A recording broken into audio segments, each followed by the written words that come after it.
seberapa tingginya tingkat obesitas kita. 50% obese, tipe 2 diabetes anak meroket. Begitu mereka ngecek itu gula darah di anak-anak remaja dan anak-anak kecil ya. Itu 60% bro. Kita itu dikelilingi oleh makanan-makanan yang dan minuman itu yang luar biasa damaging kan. I would say 95% makanan di minimarket seperti itu.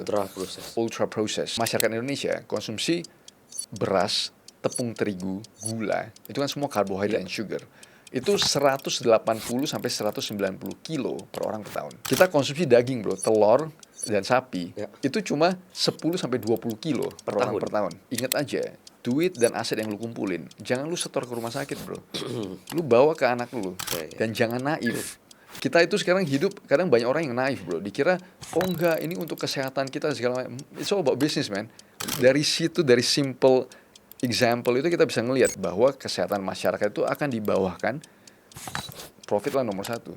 COVID itu adalah the largest wealth transfer dari kita yang middle class ke bawah, pindah ke billionaires bro. Pharmaceutical companies, Pfizer, Moderna, 200 billion US dollars public money untuk beli vaksin itu. And people say it's not about money. Then you gotta think bro. Jadi behind COVID adalah business. For sure. Kembali lagi di Vlognomics Podcast. Hari ini kita mau ngobrol-ngobrol seru sama seorang scientist, entrepreneur, content creator, educator juga. Langsung aja. And dia juga adalah teman lama yang udah lama banget gak ketemu. Dan please welcome Felix Zulhendri, PhD. Thank you brother. Welcome bro Felix to Vlognomics Podcast. Oh iya, thank you. Thank you for making time jauh-jauh dari Kabanjahe, Sumatera Utara. Yes. Thank you so much. Thank you. Dan title-nya apa sekarang, bro? Title gue mah ya PhD sih, sama gue tukang ya? tukang nyari ribut di sosmed itu. Tukang nyari ribut di sosmed. Nanti kita bakal ngobrol-ngobrol soal itu. Dan Bro Felix ini teman yang udah lama banget. Jadi sempat satu sekolah dulu di Medan. Kita dari SD ya. SD, tapi you are my senior, 2 tahun di atas. Dan ever since SMA lu pindah Jakarta ya. Dan abis itu udah nggak pernah ketemu lagi. Jadi ketemu lagi di studio Vlognomics Podcast. Ya. Tapi kita sempat ngobrol pas pandemi COVID 2020 atau 2021 karena beliau juga adalah entrepreneur, banyak bisnis, terutama di seputar tourism dan madu. Ya, kita tourism dan sekarang udah kita shift ke propolis ya. Ya. Jadi tapi masih produk lebah lah. Oke. Sebelum kita mulai talking about your businesses dan pandangan lu terhadap dunia kesehatan tentang kesehatan di Indonesia, boleh dong, mungkin ini karena pertama kali mampir di podcast ini, boleh share about your background, kehidupan lu dulu seperti apa, karir lu dimulai dari mana, pendidikan yang paling penting, dan sampai akhirnya lu mau jadi content creator. Oke. Jadi background, gue sih lama di New Zealand ya. Gue lama di New Zealand, gue selesain PhD gue. PhD gue itu di School of Chemical Sciences, University of Auckland, di bidangnya di bagian food science. Tapi majority of my career itu gue spend di biochemistry and stuff ya. Karena gue selesai dari dulu gue kerja sebagai research associate itu di New Zealand Plant and Food Research. Itu salah satu research institute terbesar di New Zealand. Itu gue tuh banyak di bidang molecular biology, biochemistry, dan bioprotection. Jadi ya yang orang bagian-bagian seperti itulah. Terus gue setelah sebagai scientist di situ, gue pindah di bidang intellectual property law, di bidang hukum, khusus di bidang hak paten, di bidang biotech dan chemistry. Jadi kebanyakan gue itu assess teknologi-teknologi pharmaceutical products. Jadi gue itu ya berdebat dan diskusi dengan attorneys yang represent semua pharmaceutical companies itu loh. Jadi itu 2 tahun 3 tahun, makanya gue lumayan proficient di bidang-bidang biotech, chemistry and pharmaceutical products ya. Terus setelah lama di New Zealand working professionally, gue balik ke Indonesia, ke Sumatera Utara, ngerjain agrotourism, kebun evi. Yes. Jadi di situ ya sekarang udah jalan berapa lama ya? 10 tahun kali. Buat yang teman-teman yang nggak tahu, mungkin taunya Bro Felix ini cari ribut di sosmed, tapi dia punya banyak bisnis sebenarnya, ya. Dan salah satunya adalah kebun Evi. Ya, jadi kita itu agrotourism dan kita juga ngehasilin produk namanya Evi Propolis di situ. Di situ ya. Ya itu kita pelihara lebahnya di situ, kita panen propolisnya di situ, dan juga kita kerjasama dengan banyak peternak lebah di area sekitar ya. Mungkin boleh jelasin propolis apa? Oke, ya, propolis itu resin tanaman yang dikumpulin oleh lebah untuk ditutupin celah-celah udara di dalam sarang itu loh.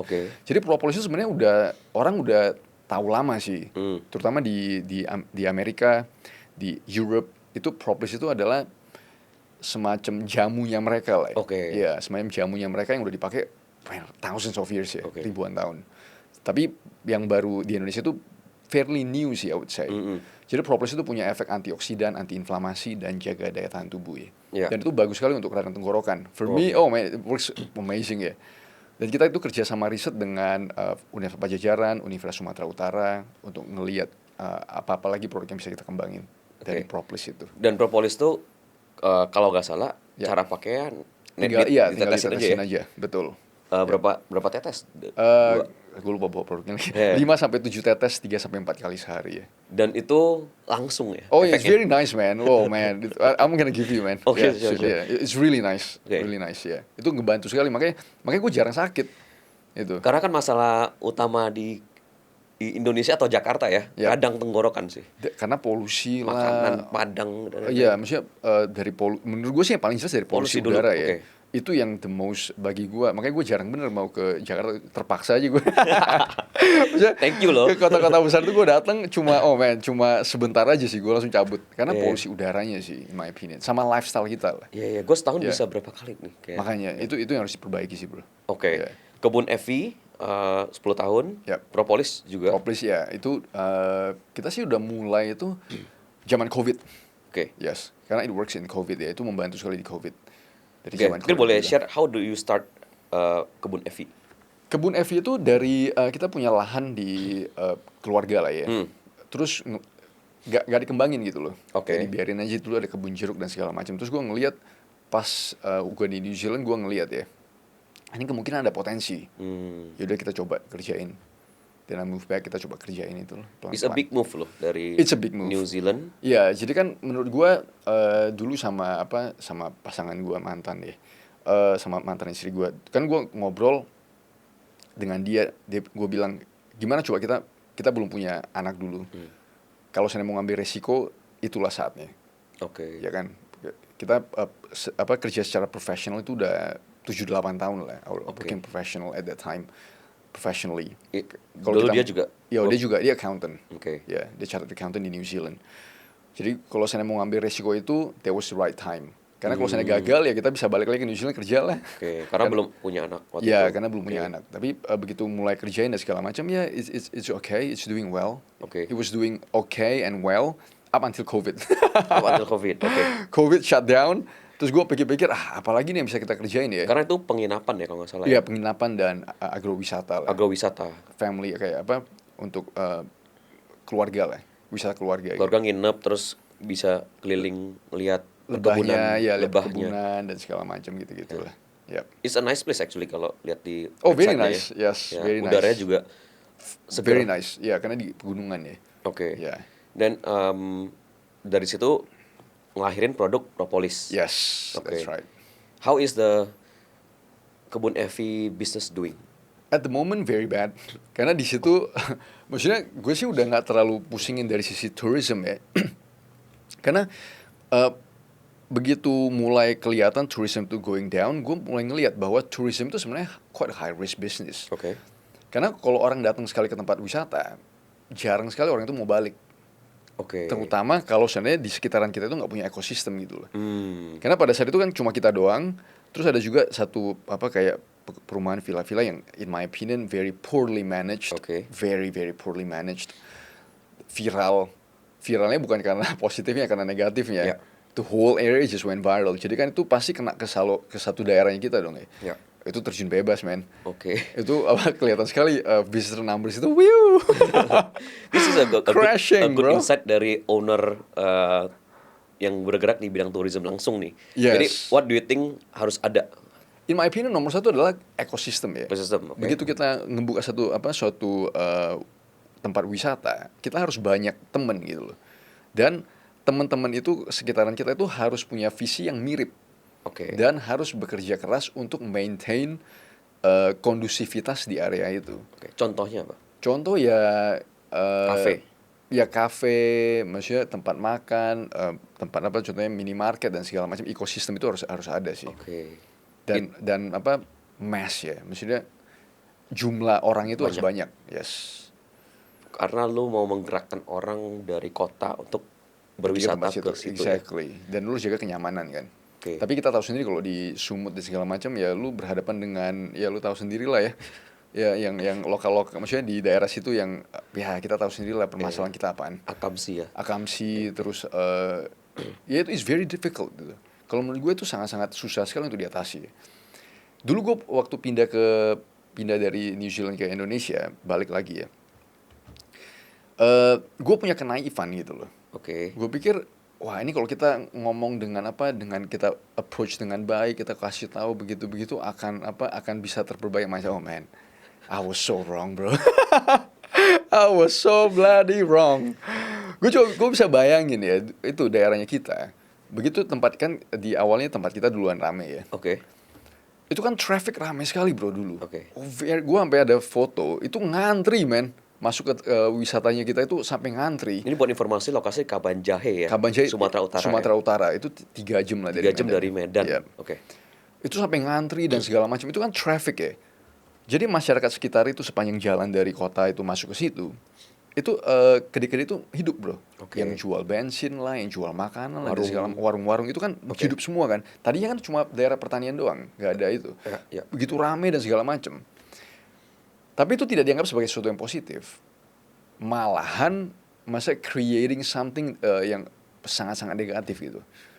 Ya minta uang inilah, uang itulah, uang inilah, uang itu. Setiap minggu bro, gua hadapin itu aja. Setiap weekend, itu aja kerjaan gua bro. Every weekend. Oke. Oh my goodness. Jadi makanya gua bilang wajar sekali kenapa investor itu mau masuk ke Indonesia itu very difficult. Kita yang lokal aja males bro. Oke. Itu sih maksudnya gimana ya gue ngomongnya ya. Maksudnya kita yang orang Indonesia yang lokal aja untuk ngebuka sesuatu itu aduh gue udah pikirnya udah kayak gimana gitu. Tapi ini bisa apa yang harusnya bisa dilakukan untuk ngatasin ini?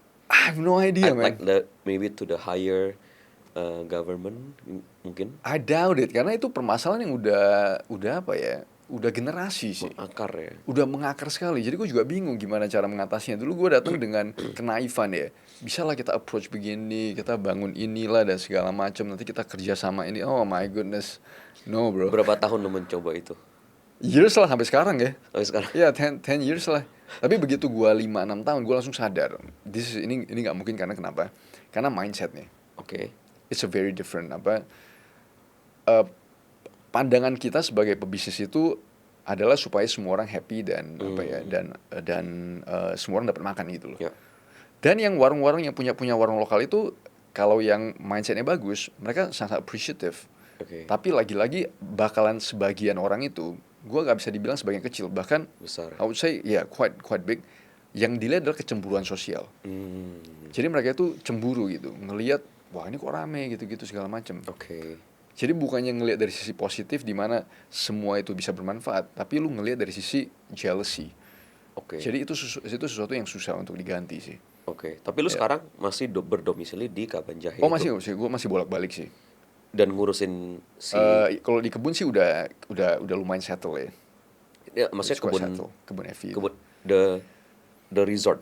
Iya, the resort itself ya. Sudah oke. Iya udah settle lah, nggak ada orang juga anyway. Tapi yang penting kita bisa manage aja. Tapi operationnya gimana? Ya tetap ada. Kita tetap maintain dan segala Operation macam. cost? Operation cost ya kita talangin lah. Subsidi silang bro. Dari Propolis? Dari Propolis, dari bisnis yang lain lah. Oke, tapi I heard ya Propolisnya doing very. Ya oke lah, okay, we are doing okay, yes. Udah terdistribute nationally, yes. Banyak reseller, yes. Toko hijau, toko oranye, yes. Semua ada kan ya? Semua ada. Yep. Dan ya buat informasi aja kalau misalnya teman-teman mau mencoba EFI khasiat Propolis. namanya EFI Propolis. Yes, EFI Propolis. EFI Propolis bisa dibeli di toko hijau, toko Toko oranye. hijau oranye. Yes. Oke. So, currently main source of revenue Propolis. Yes. Ya. Yep. Dan dengar-dengar ada bisnis stevia juga. Iya, kita kerjasama dengan ada teman yang kita kembangin, partner. Oke, Yes. nama stevia apa? Status Stevia. Status stevia. Yep. Dan itu mungkin berawal dari lu suka ngangkat masalah gula. Yes. Ya. Jadi Propolis, Stevia dan itu gue quite passionate. Kenapa? Karena itu we are coming from gue datang dari intention untuk ngebantu orang sih. Oke. Karena kalau kita ngelihat gimana maksudnya kondisi masyarakat Indonesia itu secara maksudnya health wise itu parah sih. Oke, separah apa, bro? In my opinion quite bad. Contoh, seberapa tingginya tingkat obesitas kita? Obesitas itu tergantung dari data yang gimana kita lihat ya. Kita ngeliat berita-berita dan segala macam. 50% obese, overweight, 50%, yes. Penduduk dari penduduk Indonesia, terutama yang middle class ya. Oke. Terutama yang middle class. Terus tingkat tipe 2 diabetes anak meroket. Anak ya? Yes. Oke. Ini ada gue selalu ngangkat berita ini di salah satu kabupaten di Bali. Begitu mereka ngecek itu gula darah di anak-anak remaja dan anak-anak kecil ya. Itu 60% bro. Masuk ke level pre-diabetes dan diabetes. Wow. That is bad. Anak-anak dan remaja loh. Yes. It used to be penyakit orang tua kan? ya. Yes. Oke. Terus kita kerjasama juga dengan Fakultas Kedokteran ya di salah satu universitas. Jadi gue ngobrol dengan teman dokter yang ngurusin hemodialysis unit cuci darah di rumah sakit. Dulu kan jarang sekali kita ngelihat orang-orang anak-anak muda yang cuci darah ya. Sekarang bukan sesuatu lagi yang heran kalau umur 20-30 cuci darah. Jadi kan gue bisa ngelihat bahwa seberapa terjun bebasnya itu kesehatan masyarakat kita. It's not getting better. It's not getting better. Oh, it's getting worse, man. Oke. Dulu kita mungkin berhadapan dengan penyakit-penyakit infeksi, maksudnya infectious disease ya. Sekarang kita berhadapan dengan penyakit-penyakit yang non-infectious, terutama karena lifestyle. Oke. Karena apa yang kita konsumsi dan apa yang kita kerjain. Padahal, Gitu. dari segi teknologi kedokteran, terus dari segi obat-obatan, teknologi obat-obatan kan makin advance ya. Yes. Harusnya makin better. Tapi the problem is kita itu sakit atau sehat bukan karena kita itu kurang intervensi kan, bukan karena kita kurang makan obat, bukan karena kita kurang di subject dengan medical technology, bukan itu. Kita sakit sekarang yang kronis itu karena 95% apa yang kita kerjain di rumah. Oke. Maksudnya di kehidupan sehari-hari itu. Oke. Because of that kan. Oke. Kenapa informasi yang makin gampang kita akses tentang kesehatan nggak menolong? Nomor satu karena kekurangan disiplin deh, in my opinion deh. Dan yang kedua adalah, kekurangan disiplin itu nomor satu. Tapi yang kedua menurut gue, kita itu hidup di lingkungan yang sangat ekstrim bro sekarang. Dari sisi makanan dan segala macam ya. Coba kita bayangin kita ke mall atau kita ke minimarket. Begitu kita masuk ke situ, coba kita itu dikelilingi oleh makanan-makanan dan minuman itu yang luar biasa damaging kan. Oke. Begitu kita masuk ke minimarket, coba lu lihat apa yang bisa kita konsumsi. Kalau bagi gua pribadi, semuanya minuman manis, snack, pewarna, pengawet, sugary stuff, tepung, semua yang ultra processed. Makanan ultra processed itu 95% makanan di minimarket seperti itu. Ultra processed. Oke. Dari anak kecil udah mulai konsumsi itu. Mungkin dari mereka masih dalam kandungan karena ibunya konsumsi itu kan. Jadi udah terpapar di situ. Jadi kita itu live di lingkungan yang sangat ekstrim. Jadi kan selalu ada pemikiran kayak begini. Lu pasti sering dengar orang ngomong kayak begini. Kenapa orang dulu itu boleh makan apa aja gak kenapa-napa? Ya. Kenapa sekarang kita itu begitu? Simple aja. Karena orang dulu kalau lu makan apa aja, lu tidak makannya kayak begitu. Oke. Kalau sekarang kita makan apa aja, kalau kita tutup mata, kita milih aja makanan di minimarket itu. Oh man, you just eating crap bro. Wow. Jadi kita itu udah hidup di lingkungan yang ekstrim. Oke. That's my itu yang observasi gue sih. Oke. Ya. Kenapa hari ini kita bring this up? Karena walaupun kita Vocnomics kan kita ngomongin bisnis dan lain-lain. Dan gue percaya kayak salah satu aset dari seorang pebisnis dan orang yang bekerja di bidang karir ya adalah kesehatan sih. Setuju ya? 1000%. Karena lu gak sehat gak usah cari duit ya. And people don't realize that, dan orang nggak sadar. Ya. Yang gua mau share ke teman-teman ya, kalau kita itu ya kita berkarir, kita pebisnis dan segala macam. Ingat, kita itu kerja untuk ngumpulin aset itu buat keluarga kita. Ya. Tapi orang nggak sadar kalau badan lu hancur karena lu makan sampah dan lifestyle yang jelek, lu kumpulin duit untuk lu setor ke rumah sakit, bro. You just taking your money, lu kasih tuh rumah sakit nih, ke hasil kerja keras gua yang seumur hidup ini gua kasih lu ke itu. Okay. Cuma untuk perbaiki diri lu. Oke. Dan itu bisa di-prevent dengan lu makan yang bener dan pola hidup yang sehat kan. Oke. Yeah. Kita langsung ambil contoh dari Bro Flex langsung deh. What kind of food do you eat? Oh, Kayak daily contoh breakfast ya. ada gak? Breakfast gue makan. Gue makan paling telur. Kalau ada daging ya gue makan daging, ikan, ayam. Gue makan sedikit buah. That's it my breakfast. Kali 3 breakfast, lunch and dinner. That's all I eat. Mirip tapi. Oh mirip. Tinggal gue ganti aja komposisinya gitu. Oke, daging merah maksudnya apa? Oh daging merah apa aja? Daging sapi. Dimasak apa kambing. maksudnya? Gue sih demen sop deh sekarang nih. Oke. I feel that slow cooking atau sop itu it's quite nice. Oke. Yeah, very nice. I like it. Itu kayak gue feel so nice bro. Oke. Daging putih? Oh makan juga. Makan juga. Yang penting protein hewani itu gue konsumsi. Oke. Dan gue makan sedikit buah, kadang sedikit sayur, sama nasi paling dikit lah. Nasi, roti, meat, karbohidrat itu paling minimize. Oke. Itu yang paling minimum lah. Yep. Ini masih terjadi di gua sama teman-teman gue ya. Yep. Misalnya lagi makan di restoran misalnya. Pesan menu, terus minumnya es teh tawar. Ya. Teh tawar anget misalnya. Dan kita berasa itu udah sehat lah karena gak ada gula kan.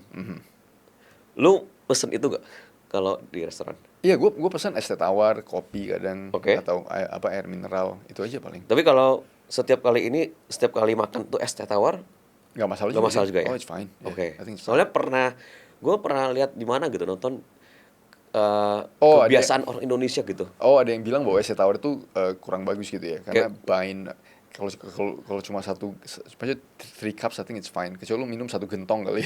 Kan refill biasanya tuh. Ya, enggak lah, maksudnya. Tapi ya, aman. Tapi aman lah, it's fine. Teh mah it's fine, in my opinion. Oke. Yeah. For lunch dinner tadi apa? Sama juga, sama. Oke. Iya.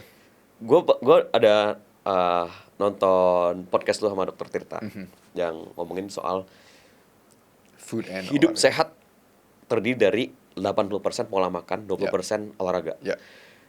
Orang Indonesia menurut gue ya, lingkungan teman-teman gue itu olahraga udah gak ada masalah gitu. Ya. Mereka bisa tenis, paddle, seminggu bisa 4-5 kali. Tapi itu cuma 20% gitu ya. 80% makanan. Ya. Gue mau revise mungkin. Maybe Okay. 60-40. 60. Maybe ya. 60-40. Thinking about it, maybe 60-40. Maybe 60 food, 40 olahraga ya. Okay. Karena menurut gue kenapa gue put more emphasis di makanan. Karena itulah fuelnya kita. Ya. Karena kualitas makanan begitu, kayak kita bahan bakar aja, kita ributin Shell, kita ributin Pertamina, ya kan? Ya. Wah ini Pertamina kualitasnya kurang bagus, nanti kita bilang Shell ini lebih bagus dan segala macam. Make sense. Kita ributin kualitas bahan bakar untuk kendaraan kita, tapi kita nggak pernah ributin kualitas bahan bakar untuk badan kita sendiri kan? Jadi in my opinion kita tuh ributin hal yang salah. Itu loh. Okay. Jadi kan lu ributin, tapi lu nggak pernah ngelihat badan lu dikasih makan apa gitu. It's the same thing ya. Same thing, lu tidak akan bisa perform to your maximum tanpa lu ngelihat kualitas bahan bakar lu kan. Iya. Yeah. Tapi how do we get all this information? Kalau menurut lu? Kayak apa yang harus dimakan? In my opinion sih, soalnya gak banyak gimana orang cari- kayak lu yang mengeduasi nih. ya makanya follow my Instagram follow please. ya. You know what to eat ya. Exactly, follow my Instagram. Gue penganut ini sih yang lu bilang telur is superfood. Kenapa? Telur is Iya telur, superfood. Gue bilang protein hewani in general. In general. That should be our main thing ya. Kalau seandainya lu bilang, kalau gue sih konsumsi mungkin 70% itu protein hewani, sisanya itu buah lah, buah, dan paling dikit itu maksudnya kentang, nasi, karbohidrat itu yang paling minimum. Dengan stick dengan begitu, lu mainin aja rasio, lu mainin aja begitu, gua rasa sih lu bakalan dapet untuk kita, maksudnya untuk Kalau bosen gimana bro? Kayak makan makanan yang makanan sehat itu harus dibuat enak sih. Karena kan gue ngerjain coaching program juga ya. Jadi gue kasih tahu klien-klien gue, makanan sehat itu jangan diasosiasikan dengan makanan yang hambar gitu loh. Ya lu mau pakai garam, it's fine. Lu mau pakai sedikit saus, it's okay. Lu mau pakai MSG juga, for me it's fine. Yang penting lu ada rasa aja kan. Jadi make it tasty. Jadi makanan gue itu gue cari yang tasty, man. There's no way gue akan makan yang makanan gak enak. Apa yang lu gak bakal makan lagi? Contoh ini contohnya orang-orang, maksudnya persepsi orang soal makanan yang gak sehat. Orang kan selalu bilang bahwa masakan Padang itu gak sehat kan. Ya. In my opinion masakan Padang itu paling sehat. Kenapa? Lu makan contoh ya gulai, lu makan rendang. Oh, for me those itu the best ya. Karena rempah-rempahnya banyak dan daging-daging dan segala macem. Santan juga for me it's fine. Santan cuma santan doang gitu loh. Kolesterol enggak? Nah, this the thing, itu permasalahan orang ya. Cholesterol is not the problem. Yang menjadi permasalahan itu 5 bro. Lu obesitas perlu buncit, gula darah puasa lu tinggi, lu diabetes, triglyceride lu tinggi, HDL lu rendah, sama lu hipertensi. Jadi itu metabolic syndrome parameters, 5 ini antara lu punya salah satu, you gotta fix it. Cholesterol is not even mentioned. Kolesterol ini yang bangun metabolic syndrome parameters ini bukan gua ya, ini dokter-dokter internis sama cardiologist di US dan UK. Karena mereka ngelihat inilah yang paling menentukan. LDL kolesterol itu masih perdebatan gitu loh. Ada yang naik, ada yang turun, tapi bukan itu yang utama, tapi 5 hal ini. Yes. Balik ke Padang tadi. Masakan Padang for me is the best, man. Gimana gue makan nasi Padang? Gue biasa makan rendang, kalau nggak gulai, gue tambah telur, terus nasinya paling dikit. Permasalahan orang Indonesia kebalik. Lu makan nasi 3 gunung bro, dituang semua kue. Jadi kan kuah gulai dan segala macam itu kan jadinya lu makan nasinya, ya that's sugar kan. Itu permasalahannya. Tapi kalau lu balikin bahwa lu fokus di lauknya, nasi itu sedikit, for me that's the best. Daily boleh? Daily boleh, men. Wow. Gue di kemarin di Lombok, setiap hari gue makan itu, bro. Ada satu warung di sana, ya walaupun kayak model-model warteg gitu lah, ya gue makan gulainya, men. Oke, tadi kan dari bagian makanan 60%, 40% olahraga. Yes. Gue lihat kulit lagi agak tan. Yes. Baru dari Lombok. Pulau Felix, lagi surfing banget. Yes. Kontennya sekarang 80% surfing. What kind of sports yang ideally should we do? In my opinion sih apa aja yang penting lu bisa you're having fun. Tapi nomor 1 menurut gue sih angkat beban ya. Itu harus menjadi basic weight training itu should be the basis. Sisanya ya terserah lu. You do weight training? I do weight training. Daily? Daily, almost daily. Kecuali kalau gue surfing ya nggak bisa karena capek bener bro. Weight training harus ke gym? Enggak, kalau lu beli alat di rumah juga it's fine. Tapi kalau seandainya nge-gym sih karena ada personal trainer di situ, lu mungkin bisa nanya dan segala macam ya. Tapi dimanapun it's fine. Jadi boleh nggak kita kayak make a conclusion buat orang Indonesia biar bisa sehat secara ideal? Makan makanan yang kayak tadi lu bilang, kurangin sugary stuff, snack limit aja. Permasalahan orang Indonesia itu snack, bro. That's what I realize. Snacknya tuh snacking loh. Gorengan dan apa aja bro, kayak lu beli di minimarket lah dan sekarang itu kan chips lah. Banyak snack sehat tapi sekarang. No bro, gue rekomend ya, makan 3 kali sehari aja sih. Makan 3 kali sehari, don't snack. Karena snacking itu gimana ya? Karena kebanyakan snack itu adalah you gonna eat carbs. Karena lu bakal makan gula itu loh. Dan lu bakal makan ultra processed foods dengan snacking. No nyemil. Bagi gue sih kalau bisa lu jangan nyemil. Gue dengan olahraga yang begitu intens ya. Setelah gue pikir, gue cuma makan 3 kali sehari loh bro. And it's very intense. Maksudnya kalau teman-teman belum pernah surfing, teman-teman coba sekali. You know how tough that is ya. Goodness. Tapi gue cuma makan 3 kali sehari. Limit on snack. Kita masuk ke ini, konten yang lu lagi bikin. Lu banyak ngomongin soal kesehatan, pola makan, sugar tuh paling sering kayaknya, sugar, obesitas dan lain-lain. Dan banyak hal-hal kontroversial yang you bring up kan di konten lu, jadi rame, jadi ada perdebatan opini di kolom komen ya. Itu misi lu apa dan lu sengaja bikin seperti itu apa gimana? Oh enggak, bukan sih. Salah satu yang menurut gue kenapa bukan menurut gue sih, gue post sesuatu itu karena menurut gue itu penting sih. Oke. Itu di dalam otak gue, oh ini this is important to bring up. Oke. Gue post, ide itu terjadi perdebatan atau apa, itu gue sih nggak gitu peduli ya. Kenapa? Karena menurut gue perdebatan itu penting. Oke.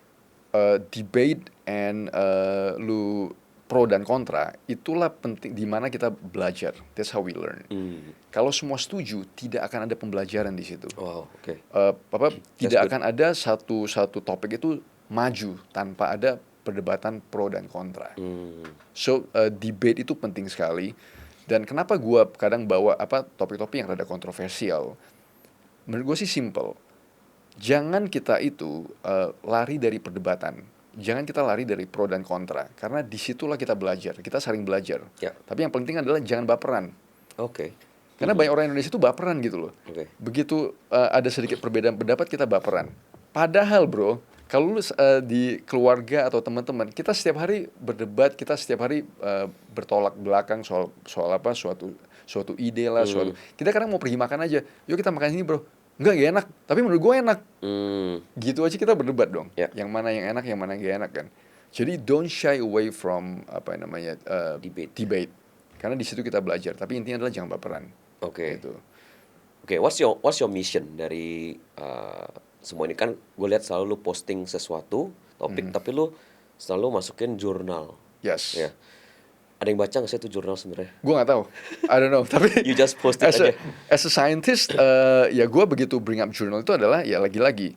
Dulu waktu gue kerja sebagai scientist ya, salah satu yang selalu kita dikasih tahu adalah kita itu harus bawa kerjaan-kerjaan kita dibawa ke publik.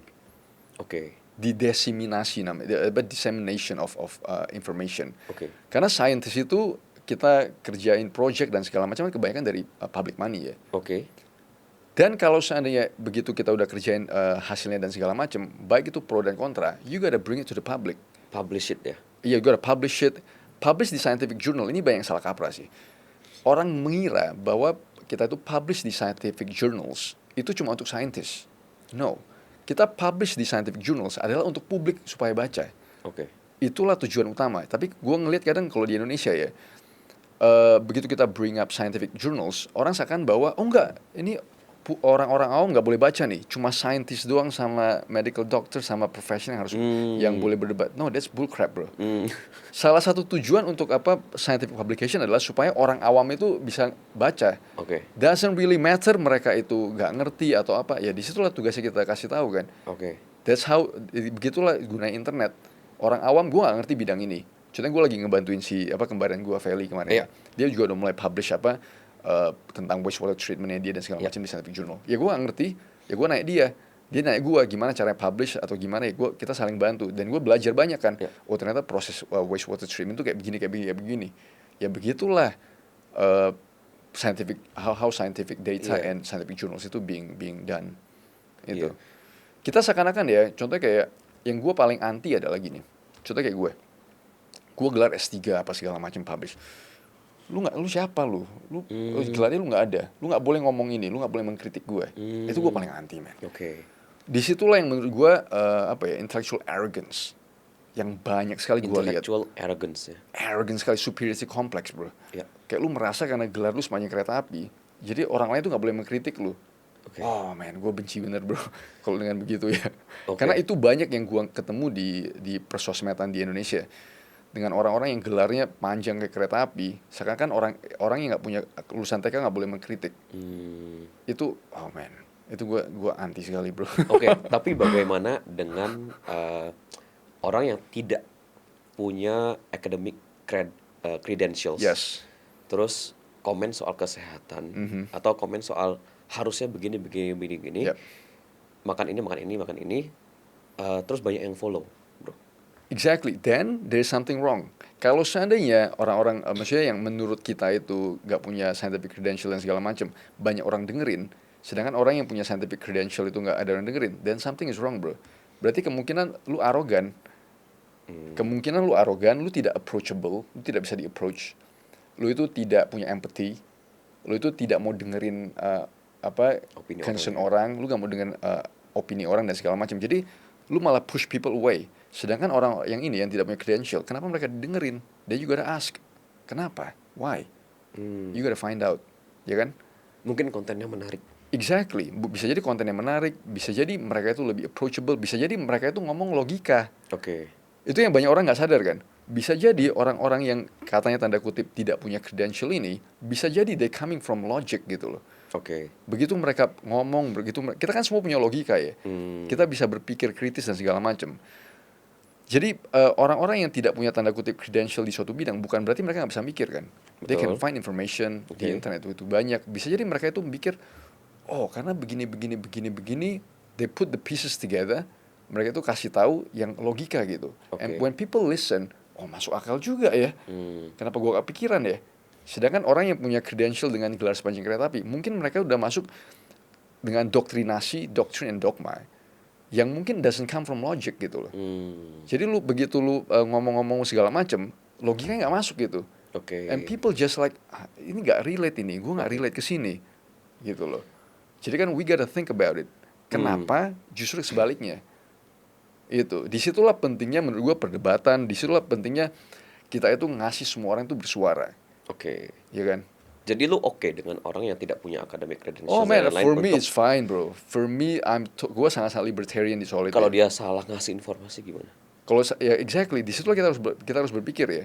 Sedangkan orang yang punya credential kadang bisa salah kasih informasi bro. You see, it goes both ways. Gitu, it goes both ways. Ya kan? Selalu begitu. Begitu dia menyesatkan dan lu nanya dulu, kenapa orang lagi-lagi it comes back to that question, kenapa orang dengerin dia gitu, kenapa orang nggak dengerin orang ini yang punya gelar sepanjang kereta api?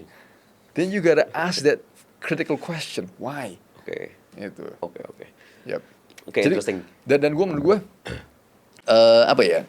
Lu mau lulusan TK, lu mau nggak sekolah, dan gue belajar banyak sekali dari orang-orang itu yang nggak punya, yang nggak datang dari formal education background ya. Jadi gue surfing, gue ngobrol dengan orang ini, maksudnya kan gue ketemu orang-orang yang maksudnya very different background ya.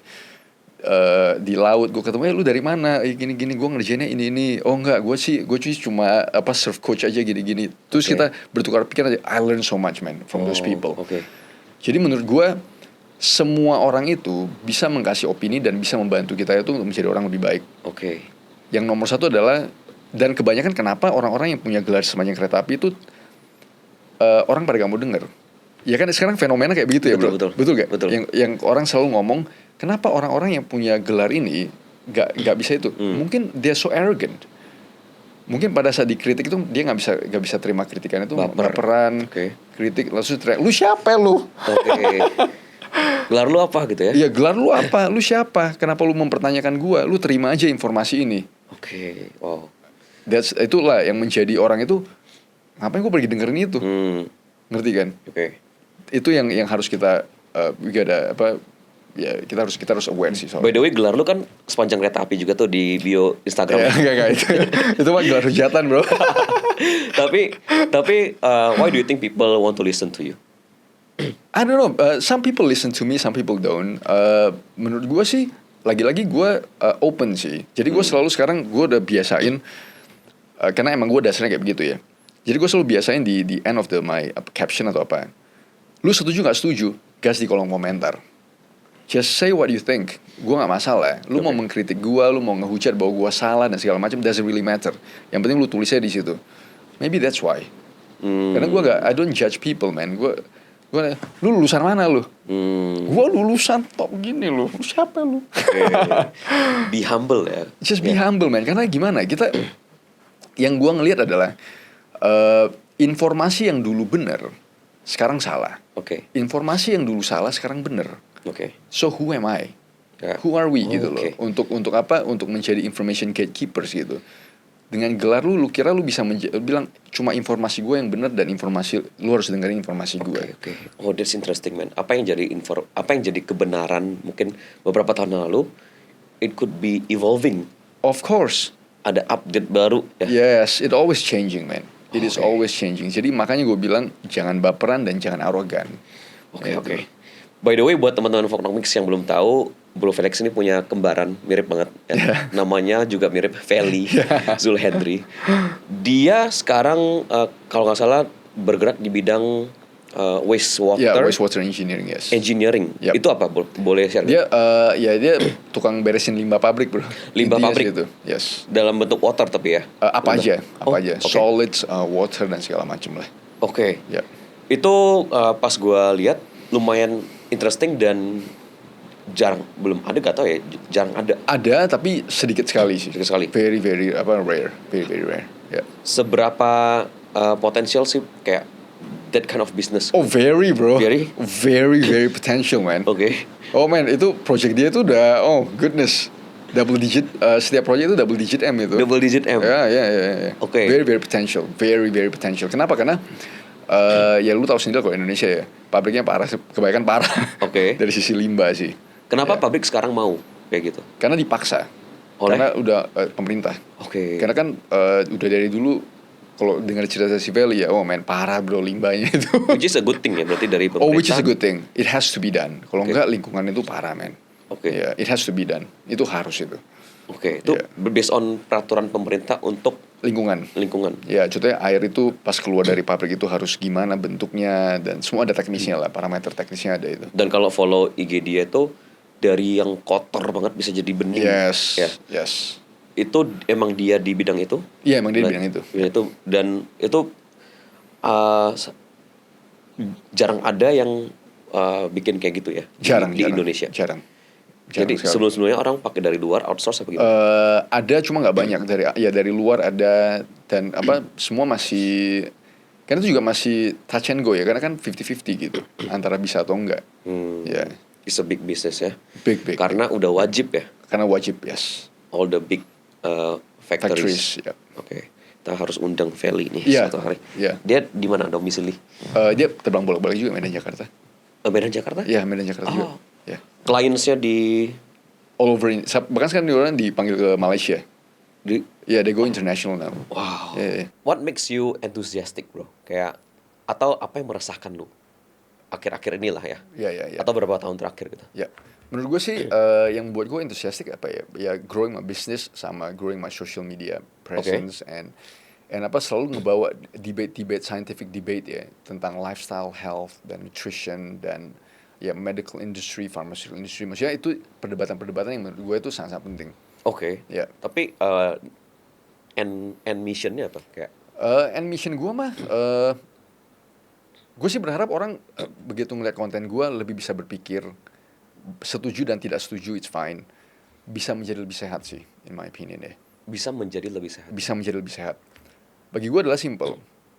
Kan kadang orang nanya ya. Jadi yang kalau sana itu begitu banyak health information dan food information dan nutrition information yang berseliweran. Yang mana yang benar? Yang mana yang lu tahu? Makanya gue bilang test on you, test on yourself.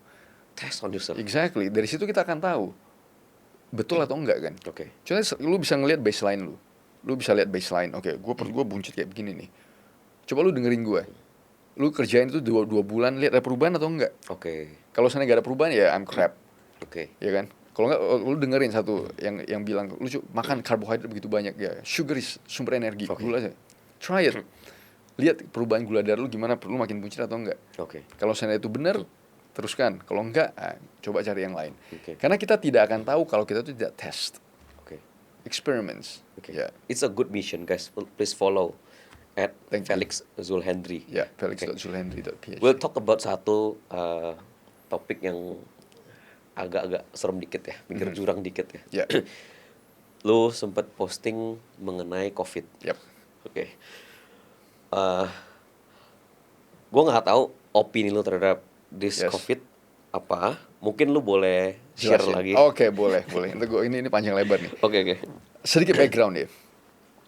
Dulu sebelum COVID, bro, gua itu sangat sekali pro yang institusi besar gitu loh. Contohnya kayak WHO lah, US FDA lah. Gua itu pro-nya luar biasa, men. Gua defender yang pertama. As in apa?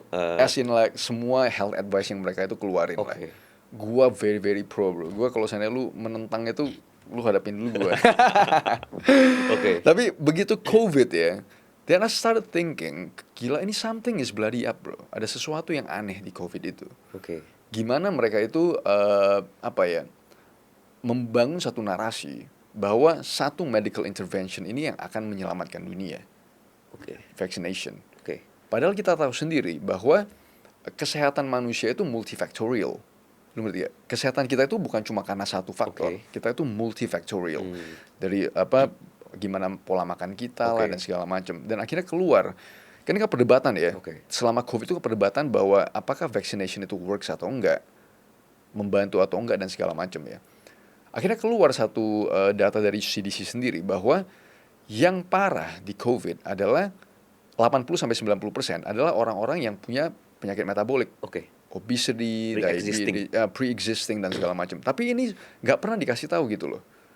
Lu cuma dikasih tahu kalau saya lu COVID, lu sembunyi maksudnya diem di rumah, just wait for your time until lu sesak dan segala macam dan ya whatever.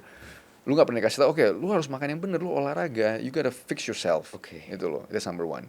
Terus yang kedua, contoh kayak vitamin D3 itu kan penting sekali ya. Main sekarang bejibun sekali, begitu banyak scientific data yang keluar bahwa kalau lu vitamin D-nya rendah, lu akan kena COVID yang parah. Tapi itu nggak pernah kasih tahu. Maksudnya akan disuppress itu. Nggak ada punya lah gitu. Gue ngikutin satu dokter yang kita nggak usah sebut, tapi lumayan terkenal di sosmed. Yang dia promote vitamin D3. I know, Iya tahu kan. Tapi malahan dia diserang tuh. Gue udah langsung tahu. Dia bilang vitamin D3 penting segala macam, tapi dia malahan di attack sama teman sejawatnya, rekan-rekan sejawat. Ya lagi-lagi contoh kayak begitu kan. Jadi ya itu makanya kenapa gue bilang perdebatan itu harus selalu ada. Jangan suara-suara yang kontra malah disuppress. Kita bisa belajar dari berbagai macam source gitu loh. Terus apa lagi ya? Sekarang yang paling eksplosif adalah simple PCR bro. Ini satu paper yang tunjukin. Ternyata PCR itu 86% is a false positive. 86% false positive bro, PCR.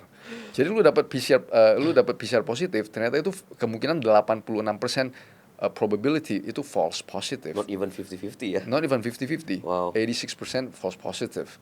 Jadi kan begitu kan dipakai untuk create fear. Jadi lu nggak bisa kemana-mana lah dan segala macam.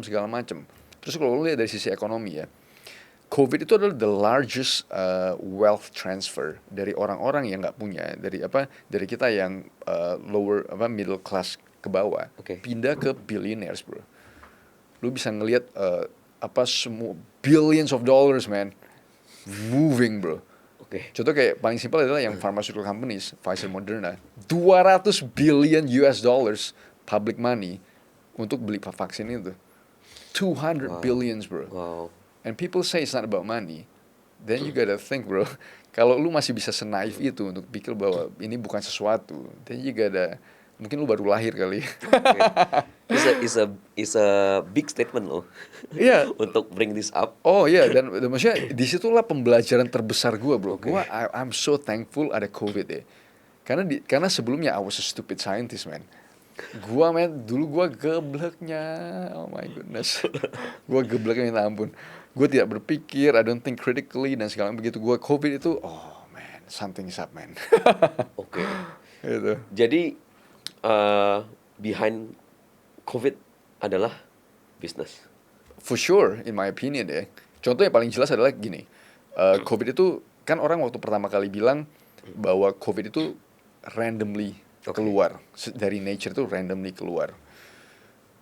Dan kalau misalnya kita kontra terhadap itu, kita dibilang sebagai conspiracy theorist, dan kita tuh di-ban dari sosial media. Karena orang-orang yang ngomong itu kan pakai logika bro. Simple aja, logic. Di Wuhan, gak ada kelelawarnya, karena kan jauh ya. Di Wuhan gak ada kelelawar itu ada di Southern China. Sampel bisa sampai ke situ. Ternyata di situ ada satu institut yang ngerjain riset-riset berbahaya di virus. Salah satunya adalah coronavirus. Wajar gak itu kalau seandainya kita itu berpikir kemungkinan keluar dari situ tuh. Ya kan jauh sekali. Ternyata betul bro. Turns out that it was the most likely scenario bahwa itu adalah lab leak. Ini ada proof ya? Oh man, 1,000 proof bro. Gue ngomong ini dengan confident ya. Kenapa? Karena tahun lalu ya, Desember ya, itu keluar dokumen dari US Congress untuk layout semua apa-apa aja yang mereka temuin. Nomor satu adalah COVID itu most likely dari lab origin Oke. Itu dari intelligence ya, dari intelligence agencies, dari Western intelligence agency setuju bahwa most likely itu keluar dari situ. Oke. That's a scenario. Itu yang most likely, bukan dari random mutation dari nature dan segala macam. Oke. Yes. Oke. Jadi dengan confident gue bisa say itu. Oke. Confidently, bro. Oke. Super confident. My big question adalah, Yeah. what are you gonna do? Apa yang bakal lu lakuin? Misalnya ada another pandemic in the Oh next yes, oke. 10 years misalnya contoh. Yes. Nomor satu adalah gue nggak FOMO. Oke. Kita tunggu dulu. In my opinion adalah simple. Gue akan cari informasi dari yang apa formal information. Maksudnya yang dari bukan formal apa sih namanya? Yang dari institusi besar lah, Okay. ya, dari government, official information dan segala macam. Gue akan dengar itu. Tapi gue juga akan pergi ke forum-forum, contohnya Reddit lah. Gue kan ke forum-forum yang itu segala macam. Gue akan lihat diskusi itu gimana. Okay. Karena informasi-informasi awal bahwa itu keluar dari lab itu adalah scientist whistleblowers yang post di situ, bro. Oh, oke. Dia buka semua genetic sequences. Mereka bandingin genetic sequences. Ini kemudian keluar dari sini dan segala macam. Justru unofficial whistleblowers itu keluarnya di situ. Karena di sosmed itu di-ban. Di ban. Oke. Karena begitu mereka bawa informasi-informasi ke yang official government officials bakalan ditutup. Jadi gue akan nyari dua informasi itu. Gue akan ngeliat dan gue akan berpikir, oke, ini yang mana yang most likely scenario. They're gonna think about it. Dan yang kedua adalah begitu gue disuruh paksa-paksa untuk ngambil suatu intervention, medical intervention lah atau segala macam, gue bilang lu dulu, gue sih tunggu aja dulu. Oke. Oke. I'm gonna wait and then see. Kalau Oh, menurut lu itu segala macam gimana? Di force nggak boleh bepergian. Kita kan di Indonesia kan mantep, bro. Itulah makanya gue bersyukur sekali kita tinggal di Indonesia. Ada namanya vaksin merah biru kalau gue bilang. Apa itu? Masa kita nggak tahu? Oke. Ya. Waduh. Itu yang senyum-senyum itu loh. Waduh. Oke. Jadi menurut gue justru bersyukur sekali gue Kalau di pada luar, saat itu keluarga susah ya, kalau di luar. man, di luar itu bakalan. Gue bersyukur sekali anak gue itu di Indonesia pada saat itu ya. Oke. So, Sekarang di mana? kan di New Zealand. Oh, they live Ya, in dia live in New Zealand. Okay. Tapi gue bersyukur sekali pada saat itu di Indonesia. Karena pada saat gue bawa anak gue ya, untuk apa? Karena kemarin anak-anak juga dipaksa kan. Gue pergi dan gue kebetulan tinggal di daerah rumahnya orang tuanya gue. Ke puskesmas itu agamanya kuat di situ. Oke. Banyak Muslim dan segala macam itu sangat kuat ya. Gue bersyukur sekali, men. Jadi pas gue kesana, dokter puskesmasnya itu pro sekali untuk kasih yang bodong ke anak gue. Oke. Iya, jadi kayak kita ngomong-ngomong gitu, iya, nggak usah ini aja. Oh, oke. Jadi gue bersyukur sekali, men. Karena banyak sekali, gue nggak bisa klaim banyak atau nggak, tapi banyak yang DM ke gue, ya medical professionals, mereka tuh nggak setuju dengan policy yang pemaksaan dan segala macam itu. Yap. Jadi bukan cuma yang yang kontra itu juga banyak. Cuma mereka nggak bisa ngomong dan gue mengerti sekali sih. I totally understand kenapa yang medical professional susah ngomong karena mereka terikat kan. Yeah. Kenapa gue nanya ini? Karena it's very likely it's gonna be repeat. Another pandemic. This is not gonna be the first. This COVID wasn't the first, and it's not gonna be the last. Oke. Itu. Yes. Wow, oke. Kenapa lu nggak takut, bro, ngomong kayak gini? Karena suara gue kecil itu nomor satu. Terus yang kedua, karena it's out in the open. Oke. Karena out in the open dan kemarin ada satu Rasmussen review survey dari Amerika. 64% warga Amerika ya setuju bahwa something is up di COVID. Itu majority loh ya. Oke. Majority of Americans ya. Oke. Itu bahwa something is up di situ. Karena udah banyak yang ngomong lah ya. Karena banyak ngomong dan evidence dan mereka sendiri merasakan kan. Right. Yeah. Oke. Yes. Wow, oke. Very interesting, very good insights. Yep. Ya. Sebelum closing mungkin gue pengen nanya nih kayak I love how your approach itu always scientific dan based on proof journal. Menurut lu dalam setiap aspek hidup kita harus selalu find the scientific Proof atau explanation atau proof gak sih? Bagi gue sih nomor satu logika sih. It's not about a scientific proof. Nomor satu menurut gue adalah common sense dan logika. Oke. Akal sehat. Contoh gimana ya? Kayak common Pola sense. makan lah ya. Iya, pola makan, common sense aja gitu. Sometimes gue ngelihat malahan kalau kita itu punya, makanya ini gue belajar banyak juga dari orang-orang yang tidak punya formal education background ya. They use common sense. They use common sense. Kita kadang yang punya gelar tinggi dan sepanjang tapi kita kan udah di box bro. Oke. We are boxed in. Kita itu punya dogma dan doktrin tertentu. Tapi orang-orang yang tidak punya itu, mereka akan ngelihat dari sisi common sense dan mereka tuh ngelihat dari sisi observasi orang awam. Dan most likely justru itulah yang gue akan sekarang ya, walaupun gue sebagai saintis, tapi itulah yang gue akan gunakan sebagai sortiran pertama. Does it make sense? Ini common sense wajar gak? Contohnya kayak gitu orang ngomong, lu loncat aja dari atas ke bawah, nggak bisa nanti lu bakalan terbang itu, nggak apa-apa itu bakalan terbang. Itu kan just common sense ya. Jadi begitu ngeliat sesuatu, ini kayaknya doesn't make sense lah. Itulah sortiran pertama gue. Dan yang kedua adalah observasi. We just observe. Kita ngelihat. Contohnya kayak kalau gue bilang permasalahan di Indonesia karena kita makan terlalu banyak gula, carbohydrate, ultra processed food dan segala macam. Kita ngelihat aja, kita observe. Betul nggak itu? Kenapa orang zaman dulu itu nggak makan banyak kayak begitu? Mereka lebih oke daripada sekarang. Kemungkinan benar. Terus kita cari lagi datanya. Gue ketemu kemarin data. Kita masyarakat Indonesia konsumsi beras, tepung terigu, gula. Itu kan semua karbohidrat dan sugar. Itu 180 sampai 190 kilo per orang per tahun. Wow. Kita konsumsi daging bro, telur dan sapi. Itu cuma 10 sampai 20 kilo per orang per tahun. Per orang per tahun. Secara rata-rata ya per kapita. Begitu kita ngelihat, kita observasi, plus kita ngelihat data itu, kira-kira yang mana betul atau enggak? Menurut gue sih most likely itu betul.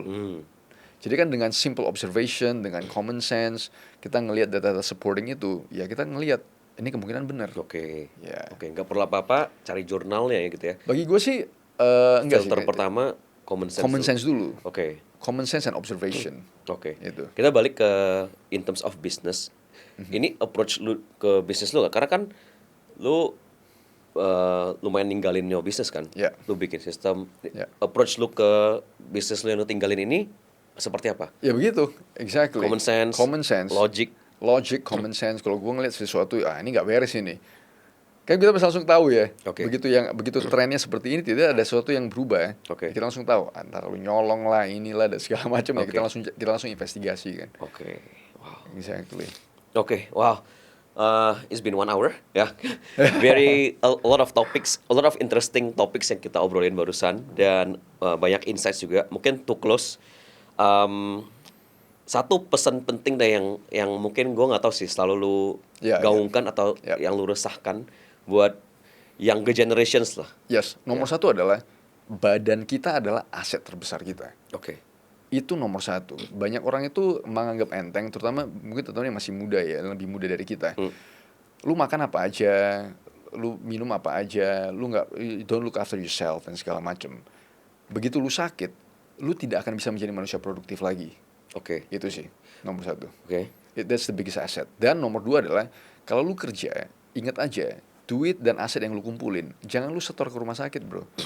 Lu bawa ke anak lu atau bawa ke sesuatu yang lu passionate. Untuk menjadi untuk menjadikan itu sesuatu yang mungkin bisa jadi sesuatu yang positif ke orang-orang sekitar lu. Itu. Final question ya. Kalau ada cuma satu hal yang lu bisa ubah, what are you gonna change? Cuma boleh satu ya. In terms of contohnya gimana? Mungkin semua yang lu sedang resahkan di Indonesia lah gitu, yang bisa lu benerin gitu. Adalah dari sisi makanan sih. Ya, availability of healthy and nutritious food sama suppression of ultra processed foods. Di limit ya. Di limit. Contoh kayak gini, kemarin kan ada yang aturan BPOM yang dia mau labelin kayak Nutrigrade di Singapura ABCD. Gak jadi di Indonesia, kenapa? Karena di lobby sama perusahaan besar. Itu kan contoh aja ya. Contoh kalau seandainya it's all about money. Dan kesehatan masyarakat itu akan selalu di nomor 2, 3, 4, 5 kan. Kalau kita sendiri gak sadar bro. Dan jangan naif. Kita itu sekarang hidup, kadang banyak orang yang naif bro. Dikira, oh enggak, ini untuk kesehatan kita segala macam. It's all about business man. Dari situ, dari simple example itu kita bisa ngelihat bahwa kesehatan masyarakat itu akan dibawahkan profit lah nomor satu. Padahal kalau kita pakai common sense, yang bakal kena impact-nya adalah masyarakat. Bukan, ya keluarga dan keturunan dari all the big companies yang punya big companies ini juga kan. Exactly. Balik lagi kan. Balik lagi. Ya. Iya kan? Just logic and common It's sense. just logic and common sense, man. Yeah. Gitu. But they don't think ke arah sana ya. No, they don't. Bro Felix Zulhendri, PhD, dan banyak banget gelarnya. Thank you so much. Thank you so much, again, brother. udah mau Thank main you. ke Vocnomics Podcast. Kasih kesempatan kita untuk ngundang Yo Kembaran kalau boleh, dikasih akses. Oke. Kita mau lihat perspektif dia juga seperti apa. Dan kalau ada kesempatan boleh balik lagi ke this podcast. Oh, for sure, Okay. man. For sure, man. Thank you so much. Thank you so Bro much. Felix. See you again. See you again. Vocnomics.